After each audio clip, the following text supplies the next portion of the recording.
Most people struggle to start showing up on LinkedIn or stay consistent with showing up on LinkedIn because of imposter syndrome.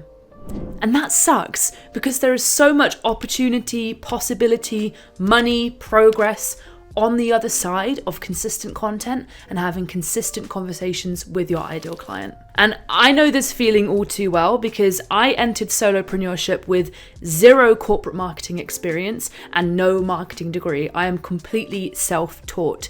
The only experience I've got from my working life is purely in customer-facing roles, waiting tables and managing venues, which, to be honest, has given me a lot of experience in many other skill sets, but that's a story for another day. The point is, when I'm surrounded on LinkedIn by people with 10, 20, 30 plus years in corporate marketing experience, I feel like an imposter 90% of the time. But the irony with imposter syndrome is to stop feeling like an imposter, you need experience. You get experience through showing up. So it's a bit of a vicious cycle, and in many ways, imposter syndrome is a rite of passage. Everybody has to start somewhere. So many of my prospects recently have told me that they suffer from a wicked imposter syndrome, which ultimately stops them from showing up on LinkedIn and stops them from signing new clients. And since this is a topic super close to my heart, I wanted to record this video today to share 5 tips that I've been implementing in my life and my business to kill my imposter syndrome. So the first tip that I want to share with you to kill imposter syndrome might sound a little bit counterintuitive, but it is to get better. This is especially true for founders or freelancers at the start of their journey, for people who might be entering a new industry or adopting a new skill set, and this is exactly the camp that I fit into. And not to sound too much like ChatGPT here, but the uncomfortable truth that we need to get out of the way is that sometimes imposter syndrome is telling you the truth. When I started freelancing, I sucked. And I'm not saying that in a charming, self-deprecating way. Like, comparatively, from where my business is now versus how it was when I started, I sucked, right? And so those first 6 to 12 months of feeling like an imposter, feeling that imposter syndrome, is actually just a signal for you to improve and to get better. So, you might be very good at your craft, at the service you're actually providing, but maybe you suck at running a business. Maybe you suck at the ops. Maybe you suck at putting out consistent content. Maybe you suck at making videos, at public speaking. These are all skills. Nobody was born a master of any skill. Everybody sucked at everything, at least once in their life, right? Even the people you most look up to now. They all had to start somewhere. They all had to suck. So my advice to anyone who resonates with this camp of people is to keep working on your craft, keep getting better. Allocate time in your calendar to upskilling, invest in coaches or consultants, stay curious about the market, your offer, how you could be improving things, how you could be doing a bit better. I'm not saying to be militant and to just dedicate every waking hour to getting better. You should still, pat yourself on the back, have self-compassion, be proud of how far you've come. But if you know you're at the beginning and you know you've got a long road ahead of you, make sure you're dedicating time to getting better. The coolest part about running your own business is you get to get up every day and improve yourself, right? Because in a lot of ways, you are the business. So if imposter syndrome is stopping you from getting started on LinkedIn, ask yourself first, is this a skill gap issue that can be improved with time and practice? If so, start there. So my second piece of advice to killing your imposter syndrome, which also sounds a little counterintuitive, is to fuck up. Yeah? Make some mistakes. And this leads quite naturally on from getting better, because as we improve our craft, as we experiment, as we take risks, it is inevitable that we are going to fuck up. I think a huge source of fuel for imposter syndrome is this fear of failure. And so giving yourself space and permission to actually make mistakes is essential in killing it, because you'll see that you didn't die. Nothing truly devastating actually happened, right? Sure, there are some instances where mistakes have large consequences. I appreciate and I understand that. But 90% of the time, the worst thing that happens to us when we fuck up is we get a bad feeling. We get embarrassed, we feel anxiety, we feel a bit humiliated depending on what we've done.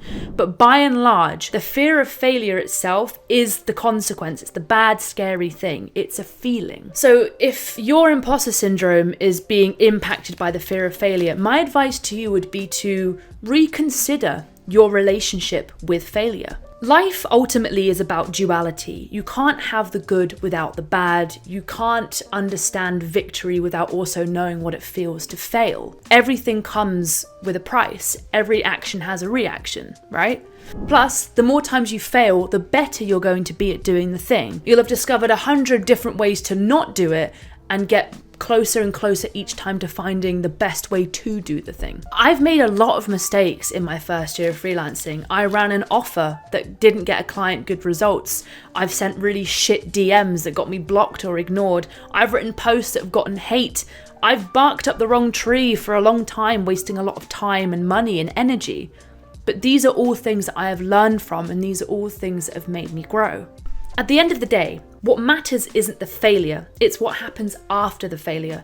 How did you communicate with the person after the misunderstanding? What lesson did you learn from doing the wrong thing? How will you improve your offer for the future to avoid that same mistake? Conflict happens, it's the resolution that counts. There's a bunch of sayings out there about failing. Fail fast, failure is feedback, reject me, I love it.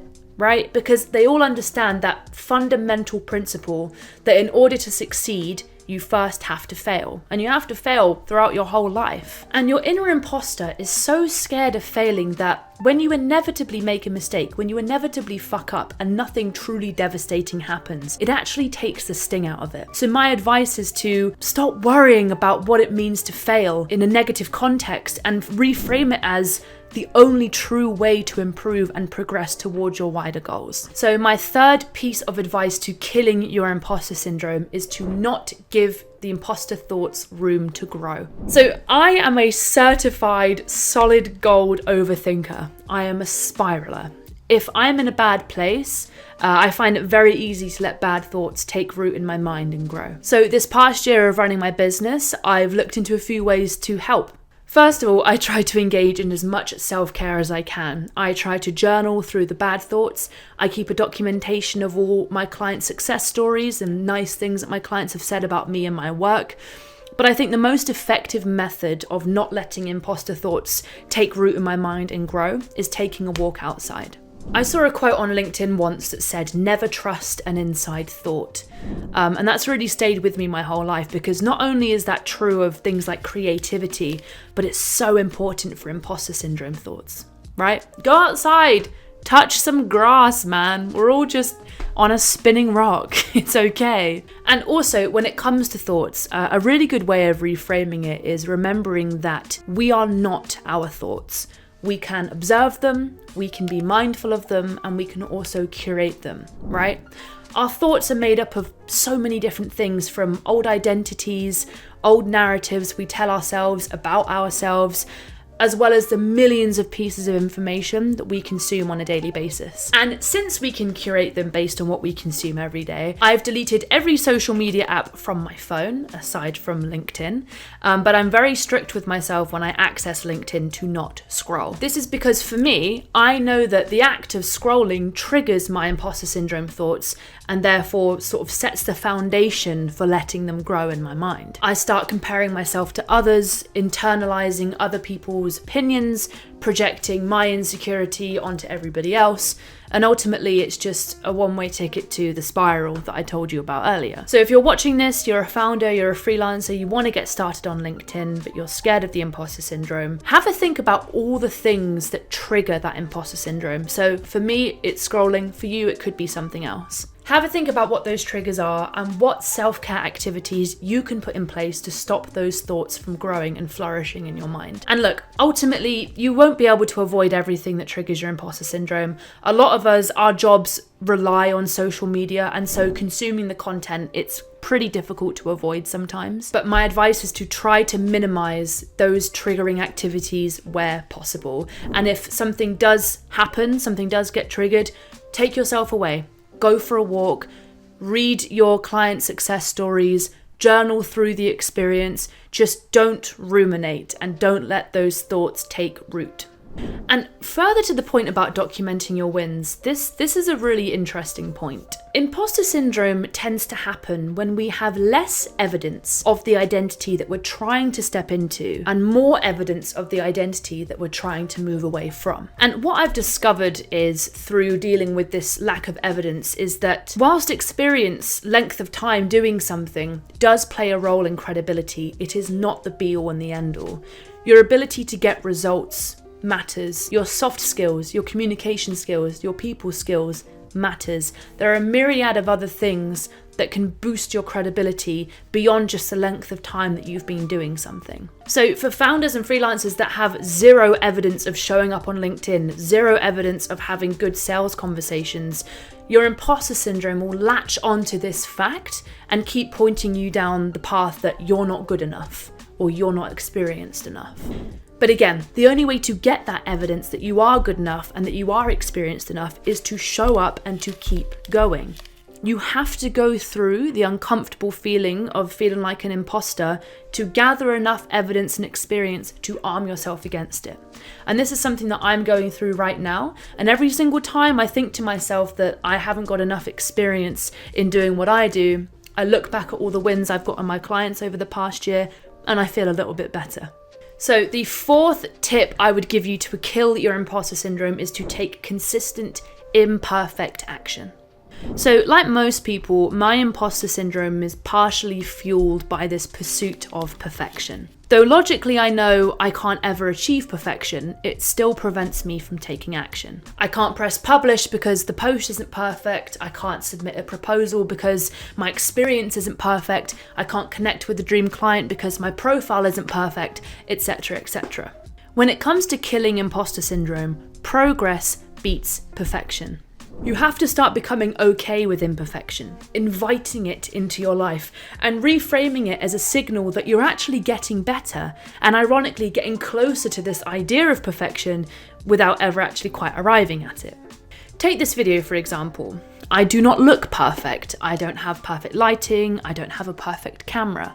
But I know if I stopped to try and make any of those things perfect, I would never actually get around to posting the video. But by posting it, before I've got everything figured out, I'm inviting opportunity in my life just because I'm putting myself out there. I'm getting myself in front of an audience, in front of potential clients, and sharing my thoughts and ideas with the world. Imperfect thoughts that can be observed and perceived by others will 100% generate more opportunity than perfect curated thoughts that exist only in my mind. Like, this YouTube channel has existed in my mind for 5 years. I thought I would have the perfect, beautiful first few videos, but it turns out I just needed to have those first few videos. I know that the quality of my videos will be 100 times better in year 2 of me doing this. I'll probably look back at this one and cringe, right? But I'll never get to year 2 if I don't fucking finish day 1. Plus, when it comes to things like getting started on LinkedIn or whatever platform or getting yourself out there, you will never feel ready. Imposter syndrome will always tell you that you're not good enough yet, not experienced enough yet, not perfect enough yet. But don't look for perfection. Look for courage. Courage to get started, to start building momentum that will inspire and motivate you to keep going. Just keep moving. Yeah, the more you move, the better you get. The more you fuck up and fail fast and fail forward, even better you'll get. You'll experiment, you'll iterate, you'll keep taking consistent, imperfect action. You just need to move. Everything that imposter syndrome tries to have us avoid are the very things that arm us to help kill it. Progress, failure, mistakes, action. So the final tip I wanted to give you about killing imposter syndrome is one that I've actually learned lately from a mentor, and that is embodying your new identity.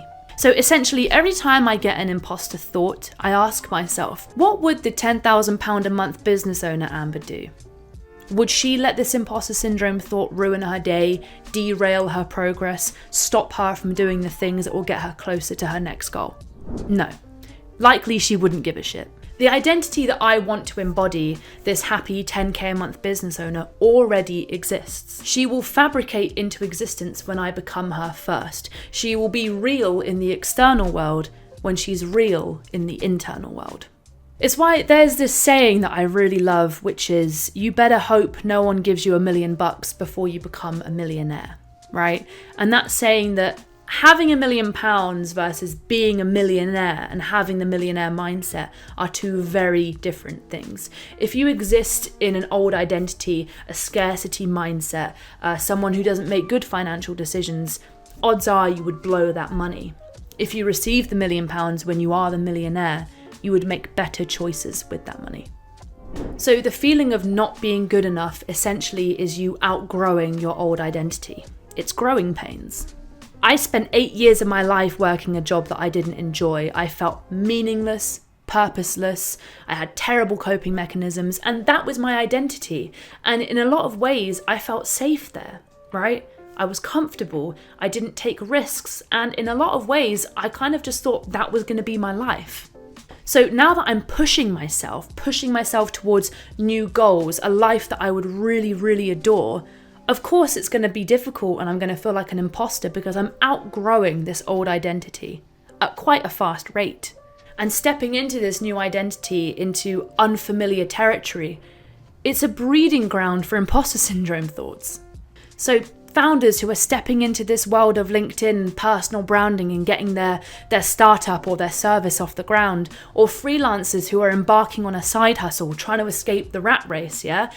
You'll probably resonate with this because everything that you've known, everything that's comfortable, everything that you've done for months, maybe years, it's moving, it's shifting, it's becoming something different. It's becoming something that you want but doesn't yet feel safe. Don't get me wrong, this shift into a new identity is fucking hard. I actually think this is the crux of imposter syndrome, right? Because we are stepping away from everything we've once known and stepping into this new life, this new mindset, this new attitude. Yeah, you've got new rules to live by. So the next time that you're feeling like an imposter, ask yourself, what would the next version of me do? Whether it's a 10, 20, 50k a month business owner or whatever goal that you have for your life, what would that version of you do? How would they deal with the imposter syndrome thoughts? Would they let it derail them, or would they put in some healthy coping mechanisms and work through it? Because at the end of the day, the version of me that I'm trying to be has enough evidence against imposter syndrome to tell it to fuck off.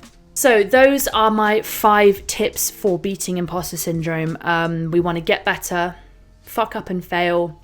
Don't give imposter syndrome thoughts room to grow.